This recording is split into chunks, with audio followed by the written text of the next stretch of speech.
Dear learners, we have come to the last segment of this broad theme that we were discussing, and the title of this broad area was Development of Entrepreneurial Ecosystem for Women Entrepreneurs. In this segment, we discussed first, it was the role of women led NGOs that we had started our discussion with, and then we discussed this expanding arena of digital skills and e-commerce and how can this be initiated for women entrepreneurs, state and public policy, because public policy plays a critical role in bridging the issues, in paving the path for future. Then we discussed case studies and we took several interesting case studies from different states of India. And the fifth part of our discussion, it focused on the theoretical perspectives and women entrepreneurship. Today we will try to understand, try to actually conclude it all, and then we'll also be looking at the prospects for future. So, what strategies can be developed for the better prospects of women entrepreneurship?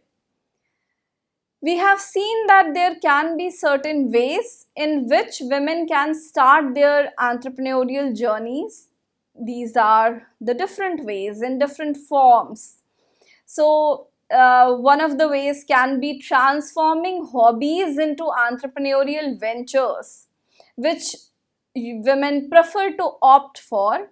And here what do they try? They try their best not to maintain work-life balance through this particular task, that is transforming hobbies into entrepreneurial ventures, but they also combine and balance among various aspects of their businesses.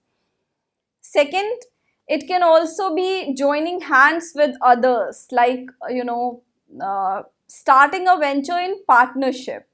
And we also need to look at the legal technicalities, because there are certainly the regulatory mechanisms, the hassles that are there and which one needs to overcome if an entrepreneur is trying to establish oneself in the form of the partnership.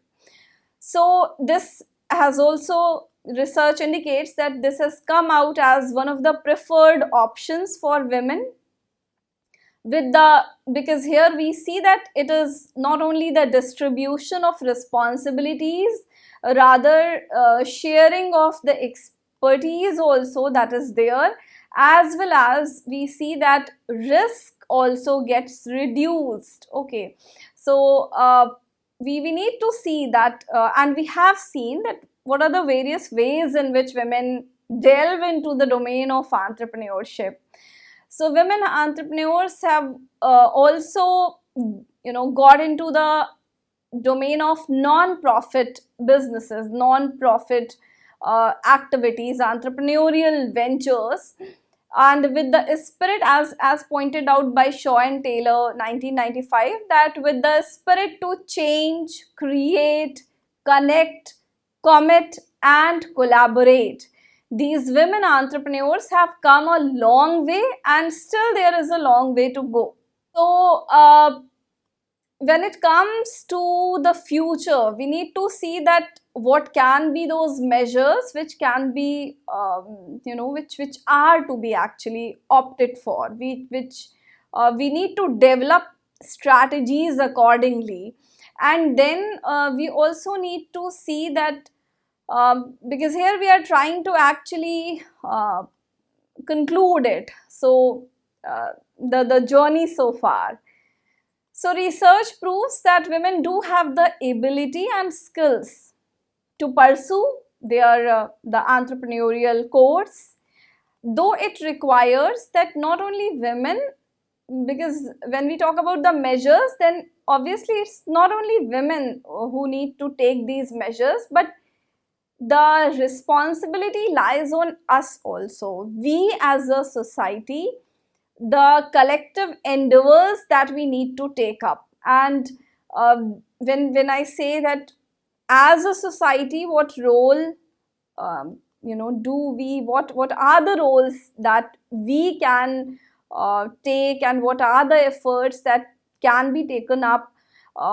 So obviously there are different stakeholders, and each of these stakeholders uh, you know has a crucial role to play into the entrepreneurial journeys of different women, of women who, we discussed this idea very well, that when we say women entrepreneurs, then we need to understand their diversity, their heterogeneity, and which exists on the basis of various parameters.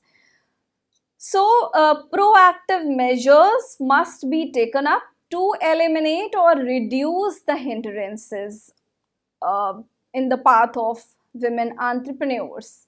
Women entrepreneurs, heterogeneity and diversity, as we discussed just now, it needs to be understood to deal with the obstacles within the entrepreneurial ecosystem, because depending upon who the particular woman entrepreneur is, and where does the person come from, and what are the person's strengths, and what are the person's challenges, the immediate context, the larger social context. So it all brings variation, and obviously obstacles will also not remain the same. There can be some commonality, but then there will also be differences, and depending upon those differences, the measures, the strategies will also be different. So the same is the point that is made here, that women, that the entrepreneurial ecosystem, what are the obstacles, and then we need to formulate strategies accordingly. So women should identify their strengths, needs and motivations, which have the capacity to stimulate their entrepreneurial attitudes and actions, because self-awareness is something very, very important, play a crucial role. I need to know who am I, what are my strengths, my abilities, and then the business that I want to pursue, the exact thing, the exact idea, because it needs to be innovative. It needs to be so which the business opportunity identification is also very important. I need to understand the various opportunities that are there, and which one do I want to take up. Okay, so if I wish to go for this particular path, so successful women entrepreneurs can inspire. They are also there as one of the key factors, because they can inspire others by sharing their stories, and can provide motivation, and also not only motivation but also the practical steps on how to start business and how to manage with their entrepreneurial ventures. We have some, we discussed case studies, and we did not take up the famous women entrepreneurs, but we do have stories like Kiran Majumdar-Shaw, where we had seen that how when she started the firm, and this biotech in the field of biotechnology in 1978, then obviously, and she obtained her degree from Australia, and in 1978 when she came back to India, then obviously brewing science was something, the field was considered unconventional for women, and then this idea of a woman entrepreneur was also something which the society at that time was not willing to accommodate with open arms. So she had her own set of challenges, be it in terms of the field that she had opted for, or if if we take the case of what were the steps, how did she start. So we see that the journey started with a rented space, and with this 10,000 rupee being spent on that particular idea of obtaining the space. So you see that how what we need to understand that what was the journey, what were the different steps, and then how did a person start, who the person was, what were the person's strengths, and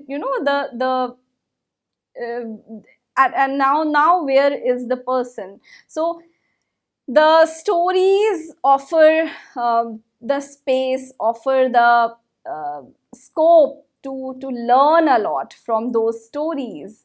And the aspiring women entrepreneurs, they can learn a lot. They obviously, there is this possibility. Then we come to this thing, a network. Networking is something essential, and network for women that can respond to their needs, their interest.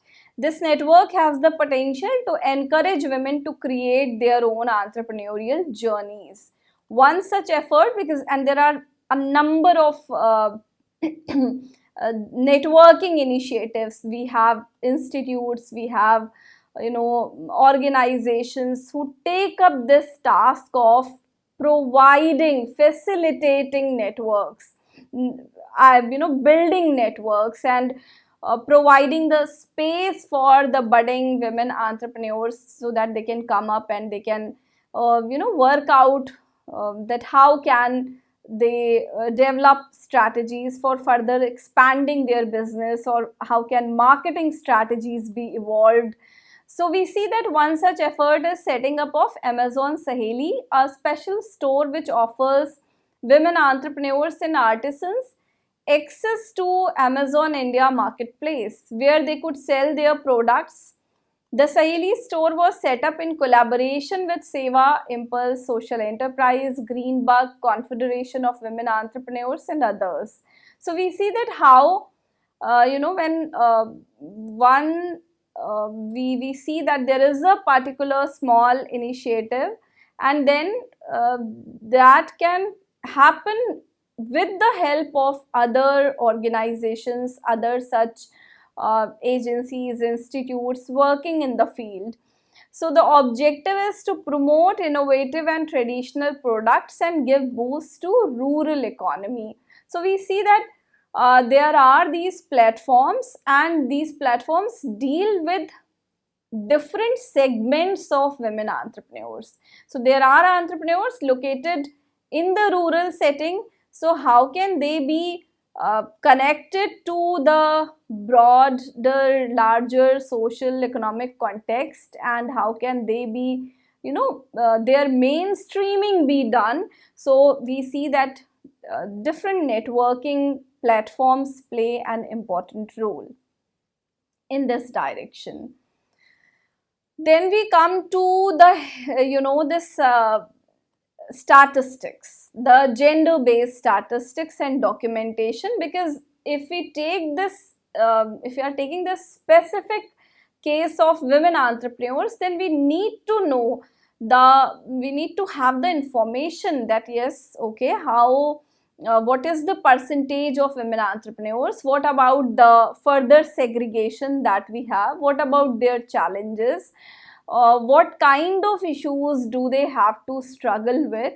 So in all these fields, we see that we get these details through conducting and encouraging research on women entrepreneurship.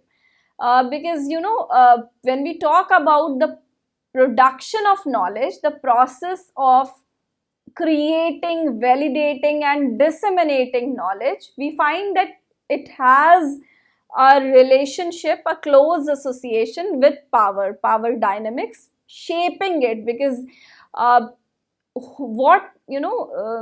when we talk about research, conducting research, knowing things, so what can be known, who is the knower, how will we get to know a particular idea. So all these dimensions we find power dynamics involved into it.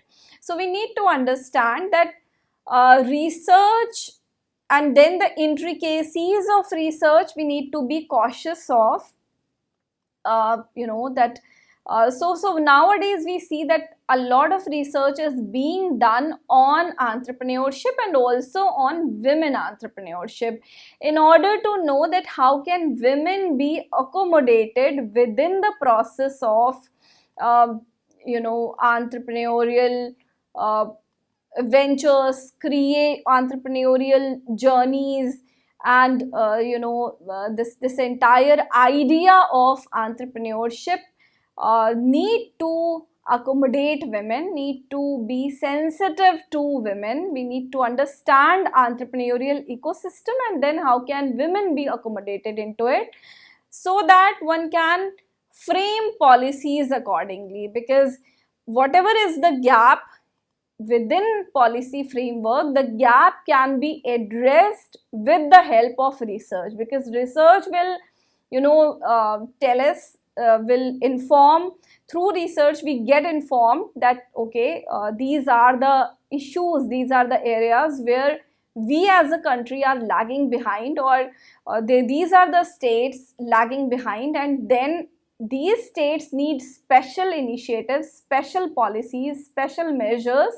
So the policy framework has the ability to address the challenges in creating enabling environment for women entrepreneurs, but obviously provided the fact that these policies are implemented in an effective manner.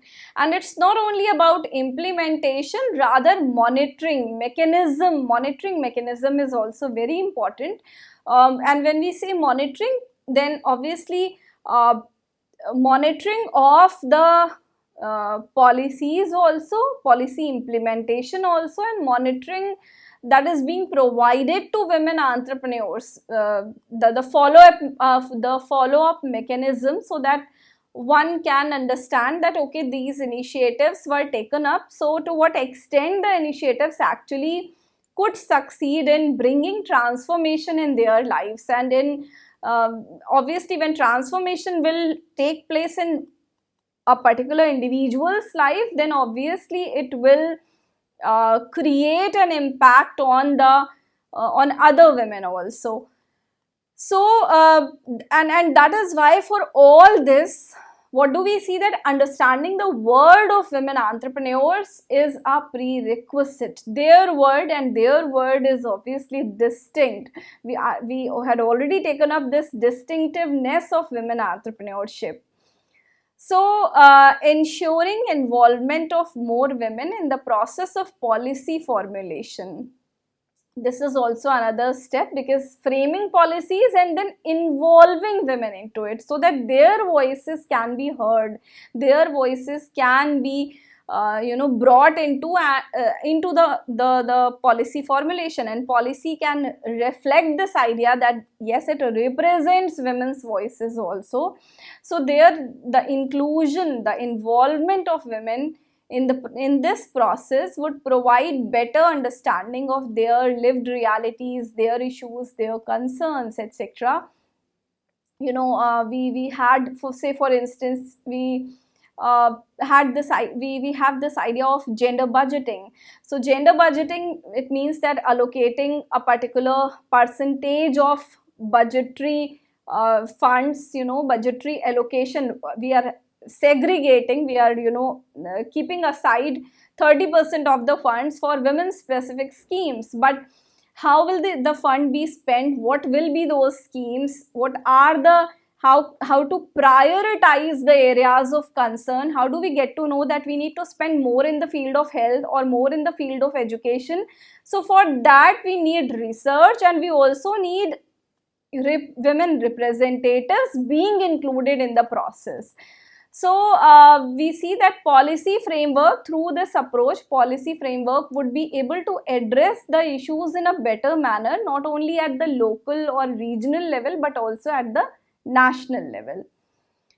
So through providing more visibility to successful women entrepreneurs, because we discussed this role of the stories and the journey, the struggle. So their presence as role models and it ensures creation of the supportive system, and through this we can generate positive public opinion on women entrepreneurship. Another crucial factors, because we are discussing those factors, those measures which are required to ensure better prospects of women entrepreneurship in our country. So we have that another crucial factor that we need to understand and address is education. Education, which serves as an instrument for nation building. We know it well. We are familiar with the possibilities that are associated with education. What can it do actually? It acts, so we know that it acts as the very foundation for developing a number of characteristics and skills also.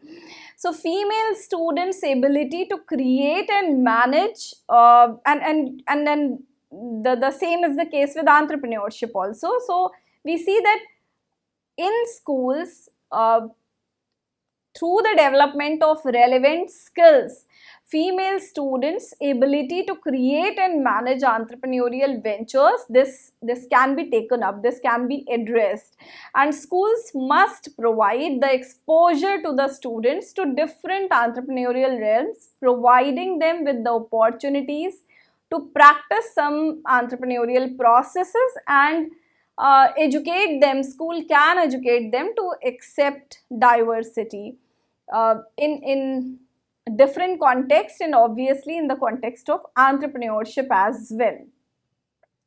So women, they have so the last idea that we need to understand, and for ensuring the bright future for women entrepreneurship, we need to work in this particular field as well, because we know that women have social, emotional and interpersonal intelligence which influences their leadership styles, and they have greater perceptiveness, empathy and adaptability. So this particular tendency is relevant when it comes to the creation of new venture.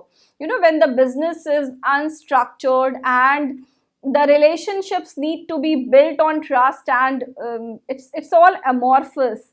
So studies, what do we see? That studies on gender and leadership have shown that women possess leadership measures which are more relevant to the process of creation of new venture, and thus it can be said that in those specific contexts where women entrepreneurs have the probability to meet additional and more pronounced set of hurdles, and this is the thing, because we as individuals witness, and the existing literature also tells us that how women have to go through additional set of challenges.